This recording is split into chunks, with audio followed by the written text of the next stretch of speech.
চলমান ফেডারেশন কাপে একদিনে এই 2 হ্যাট্রিক। প্রথমে হ্যাট্রিক করলেন বসুন্ধরা কিংসের ব্রাজিলিয়ান স্ট্রাইকার ডোরিয়েলটন গোমেজ। এরপর সে পথে হাঁটলেন মোহামেডানের সৌরভ ধাওয়ান। দুইজনের এই হ্যাট্রিকের সুবাদে কিন্তু দল দুটি চলে গেছে ফেডারেশন কাপের কোয়ালিফায়ারে। বসুন্ধরা অবশ্য গ্রুপ চ্যাম্পিয়ন হয়েছে, ফলে তারা কোয়ালিফায়ার 1-এ খেলবে।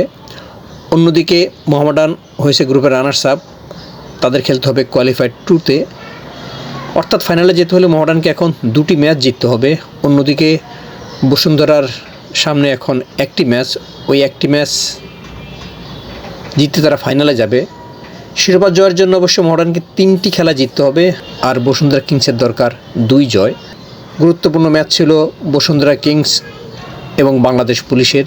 যে দল জিতবে তারাই চলে যাবে কোয়ালিফায়ার রাউন্ডে। কিংস এরিনায় এই গুরুত্বপূর্ণ ম্যাচে বসুন্ধরা কিংস একবারে উড়িয়ে দিয়েছে বাংলাদেশ পুলিশকে।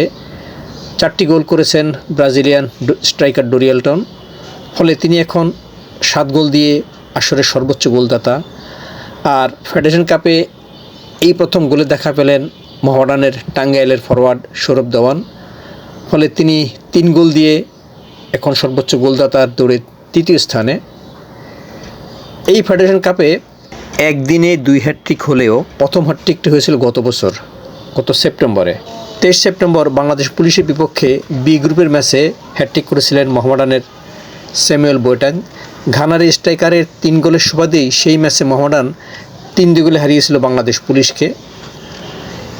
সর্বশেষ ম্যাচে ইনজুরির জন্য স্যামুয়েল বোয়াটাংয়ের খেলা সম্ভব হয়নি, ফলে তার যে স্বভাব পূরণের দায়িত্ব বর্তেছিল সৌরভ ধাওয়ানের উপর। সেই কাজটি যথাযথভাবে পালন করেছেন সৌরভ ধাওয়ান, ফলে ক্যারিয়ারের 2য় হ্যাট্রিক পেলেন আরামবাগের বিপক্ষে। আর তার এই হ্যাট্রিকের সুবাদেই ফেডারেশন কাপের কোয়ালিফায়ার 2-তে চলে গেছে মোহামেডান।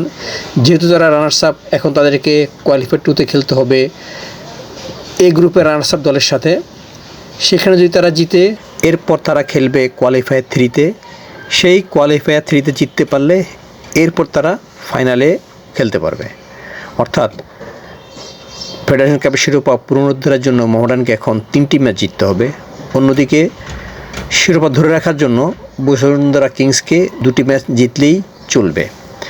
কোয়ালিফায়ার 1-এ বসুন্ধরা পাচ্ছে এ গ্রুপ চ্যাম্পিয়ন ব্রাদার্স ইউনিয়নকে।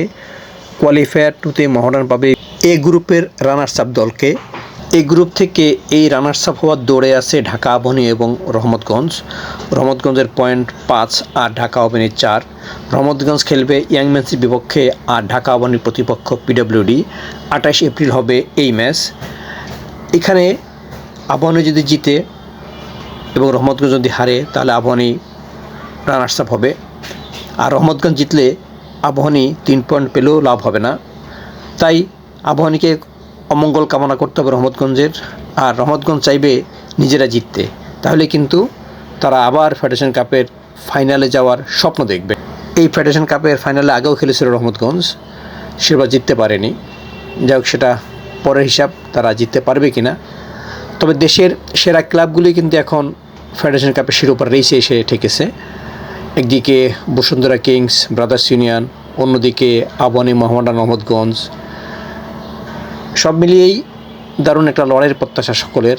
তবে আবাহনী মোহামেডানের ফাইনাল হচ্ছে না, এটা মোটামুটি নিশ্চিত। যদি আবাহনী জিততে পারে এবং রহমতগঞ্জ যদি ড্র করে অথবা হারে, তাহলে আবাহনীর সাথে মোহামেডানের কোয়ালিফায়ার 2 খেলা হবে। তখন একটি দলকে বিদায় নিতেই হবে। আর বসুন্ধরারও ফাইনালে দেখা নাও হতে পারে এই 2 দলের সাথে, যদি বসুন্ধরা হেরে যায় ব্রাদার্স ইউনিয়নের কাছে।